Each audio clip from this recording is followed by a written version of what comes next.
우리가 한국에 귀국하려는 이유에 대해서 설명을 해드리도록 하겠습니다. 해주세요. 좋아요, 구독 눌러주세요. 안녕하세요. 안녕하세요. 스튜디오의 사랑아빠 사장입니다. 입니다.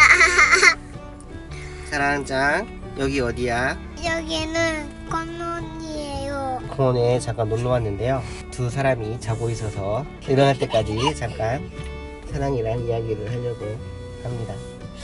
그 전에 사랑엄마 비자랑 그리고 애들 여권을 신청을 했잖아요. 그래서 그게 한 일주일 정도 전에 도착을 했습니다. 우리가 신청한 지 한 3주 정도 되나? 한국에서 후쿠오카 영사관으로 도착해서 영사관에서 보내줘서 도착을 했습니다.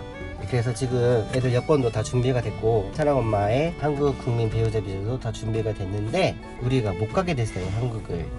그게 왜 그러냐면은 이것저것 생각을 해봤는데 우리 사랑이가 놀랐어요. 미안해요. 네, 그래서 지금 한국에 갈 준비는 다 된 상태인데 걸리는 게 두 가지가 있습니다. 두 가지가. 첫 번째는 그 한국에 가서 14일간 격리를 해야 되고 일본에 돌아와서도 14일간 격리를 해야 된다는 거. 뭐 격리는 뭐 그 전부터 계속 생각을 했었기 때문에 뭐 각오를 하고 이렇게 갈 생각이었기 때문에 그 한국에 있을 때는 괜찮아요. 일단 구호물품 같은 것도 올 것이, 그리고 부모님 집에서 하기 때문에 뭐 어려운 거 있으면, 불편한 거 있으면 부모님이 해결을 해주시리라 그렇게 믿고 있었기 때문에 뭐 한국에서는 그렇게 크게 걱정을 안 했는데 일본에 와서가 문제죠. 일본에 와서 우리 가족 4식구만 살고 있기 때문에 14일 동안 되게 불편한 생활을 해야 될 것 같고, 그리고 제일 큰 게 애들 어린이집이 한 달 이상 등원을 하지 않으면 자동으로 퇴원이 되거든요. 그게 제일 크게 걸리는 문제 중에 하나입니다. 그래서 그것까지 감안을 하고 이렇게 한국을 갈 정도로 그 의미가 있는지 한번 생각을 천천히 해봤는데 너무 무리수를 두는 게 아닌가 하는 생각이 들어서 드는 거. 그게 첫 번째고, 그리고 두 번째는 항공권 티켓이 6월 1일부터 이렇게 있었는데 원래는 5월 말일까지 무비자 입국이 안 됐는데 그거를 6월 말까지 연장을 했어요. 한국도 물론 상호주의 원칙에 따라서 연장이 되겠죠, 자동으로. 원래는 6월 달에 비행기가 있었는데 후쿠오카에서 한국으로 가는 6월 말까지 그 비행기가 없어졌어요. 7월 1일부터는 항공권을 예약을 할 수가 있는데 그것도 또 모르겠어요. 아마 그것도 없어질 가능성이 크겠죠, 상당히. 그래서 지금 당장 비행기가 없으면 또 7월 달까지 기다려야 되고 7월 달은 또 덥잖아요. 그런 문제도 있고. 그래서 이것저것 종합적으로 이렇게 생각을 해본 결과 이번에는 한국에 안 들어가는 걸로 결론을 내렸습니다. 안타깝지만 한국 치킨 빨리 먹고 싶었는데, 짜장면이랑 탕수육도 먹고 싶었는데, 탕수육, 족발이랑 보쌈도 먹고 싶었는데, 족발이랑 사랑만 족발 싫어해요. 싫어요. 돼지발이라고 싫어해요. 그런데 한 가지 더 다른 소식을 전해드릴 게 있습니다. 우리가 지금은 한국을 못 가게 됐는데 이제 한국 이주를 하려고 구체적으로 생각을 하게 되었습니다. 이번 코로나 사태로 더욱더 그 생각이 굳어지게 됐는데 그 사랑엄마도 거의 이제 한국에 가고 싶다는 생각이 되게 많이 커졌고, 그래서 구체적으로 한국에 이주하는 거를 지금 생각해 보기로 결정을 했습니다. 언제 한국 가겠다 이렇게 결정한 건 아니고 준비를 해야겠죠. 이제 그 집도 샀으니까 예민한 귀를 만졌네요. 아! 일본은 집을 팔 때 마이너스가 됐으면 됐지 플러스가 되는 경우는 거의 없기 때문에 집을 팔아야 돼. 그게 제일 큰 문제예요.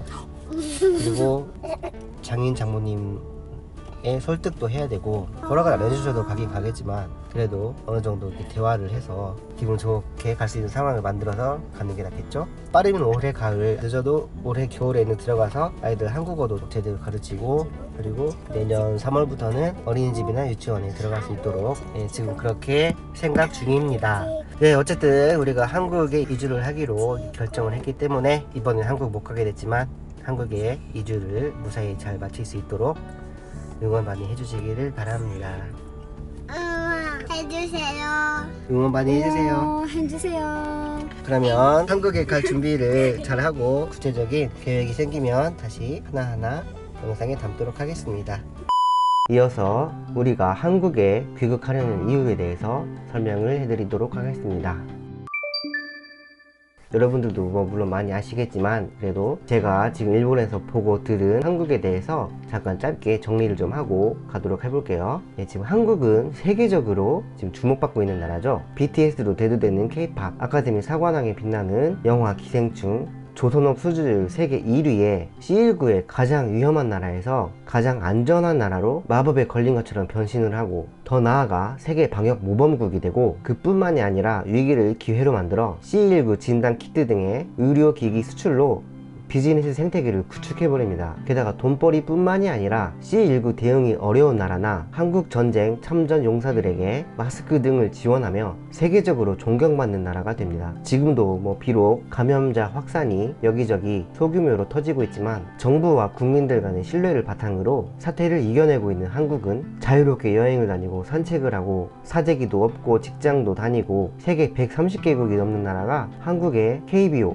야구 중계에 열광을 하고 세계 36개국이 한국의 축구를 보며 침체된 스포츠 팬들이 감격의 눈물을 흘리며 위로를 받고 있다고 합니다. 한국 하면 북한이냐 남한이냐 물어보고 인지도도 거의 없던 나라가 이제는 매일같이 전 세계 주요 뉴스에 등장하며 세계보건기구 WHO는 한국에서 대응 방법을 배워 다른 나라에 적용하겠다고 발표합니다. 그리고 작년 가을에 이미 내정되었지만 한국이 집행이사국에 선정되고 김강립 보건복지부 차관이 집행이사로서 내정이 됩니다. 그리고 문재인 대통령은 전례 없는 현직 대통령으로서 WHO 회의에 기조연설을 하게 됩니다. 그럼 다음으로 경제 성장을 한번 볼게요. 올해 1분기는 비록 마이너스 1.4%로 금융위기 이후 처음으로 마이너스 성장을 하지만 C19 여파로 거의 모든 나라가 마이너스 성장을 하고 있는 가운데 주요 선진국 중에는 최고 수준을 기록했습니다. 국제통화기금이나 블룸버그 이코노믹스 등도 올해 한국의 경제 성장이 선진국 중에 최고가 될 것이라고 예측을 하고 있습니다. 그리고 이 얘기는 제가 아주 관심 있게 본 얘기인데, 짐 로저스라고 아시나요? 세계 3대 투자가인 짐 로저스라는 사람이 있는데